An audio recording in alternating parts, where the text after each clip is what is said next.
तो दशमलव को भिन्न में बदलते समय हम यही ध्यान रखते हैं कि यदि कोई दशमलव भिन्न जैसे 75 है, 0.75, तो यदि दशमलव के बाद 2 अंक हैं तो हम दशमलव हटा करके 100 से भाग कर देंगे इस भिन्न में। यानी कि दशमलव को हटा करके 100 से भाग कर देंगे और इसको जो है इस भिन्न को हम सरलतम रूप में लिखेंगे। सरलतम रूप में लिखने के लिए इस भिन्न को हम समान संख्या से भाग करेंगे, जिस संख्या से भाग चला जाएगा। जैसे ये 25 तिहाई 75 और 25 चौके 100, यानी कि 75/100 को हम सरलतम रूप में 3/4 लिख सकते हैं। इस प्रकार से 0.75 को साधारण भिन्न में हम 3/4 लिख सकते हैं। एक दूसरी संख्या मान लीजिए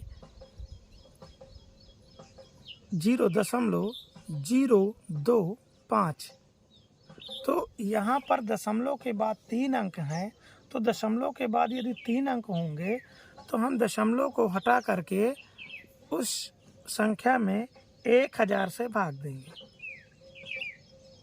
जी, दशमलव के बाद जितने अंक होते हैं उतने ही दशांश से भाग देंगे। जैसे दशमलव के बाद 2 अंक हैं तो 100 से भाग देंगे, दशमलव के बाद 3 अंक हैं तो 1000 से भाग देंगे। अगर दशमलव के बाद 1 अंक होगा तो हम 10 से भाग करेंगे। अब इसको जो है हम साधारण भिन्न में, सरल भिन्न में बदल लेते हैं। 25 एकन्नम 25 और 25 चौके 100 और 1 0, यानी 1/40। 0.025 को हम भिन्न के रूप में जब बदल लेंगे तो 1/40 होगा। 1/40 ये सरलतम भिन्न होगी। इस प्रकार से हम दशमलव भिन्न को दशमलव को भिन्न में बदल सकते हैं, साधारण भिन्न में बदल सकते हैं। आइए उसके विपरीत भिन्न को दशमलव में कैसे बदलेंगे। किसी साधारण भिन्न को हम दशमलव संख्या में कैसे बदलेंगे ये जानते हैं। जैसे एक उदाहरण लेते हैं, एक भिन्न लेते हैं 2/5। तो 2/5 को दशमलव में चेंज करने के लिए सबसे पहले इसके अंश को हम हर से भाग देते हैं। तो पहले 0 बार भाग जाएगा, क्योंकि जैसे ही 5 का पहाड़ा एक बार पढ़ते हैं वह 2 से अधिक हो जाता है। इसके बाद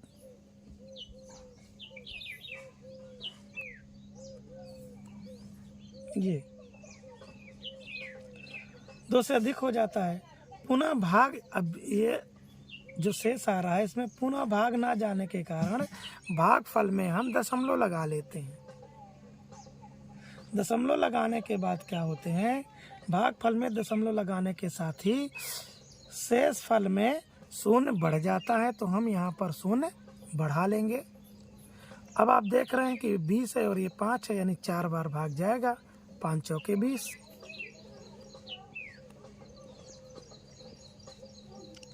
और ये जो भागफल प्राप्त हुआ है यही हमारी दशमलव संख्या है।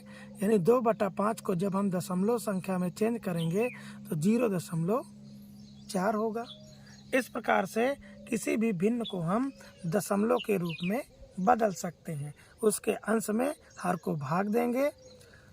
यदि भाग नहीं जाता है तो हम भागफल में दशमलव लगा करके हर में वो शेष फल में 0 बढ़ाते हुए भागफल की प्रक्रिया करेंगे। और जो ये भागफल प्राप्त होगा वही इस भिन्न का दशमलव रूप होगा या दशमलव संख्या होगी।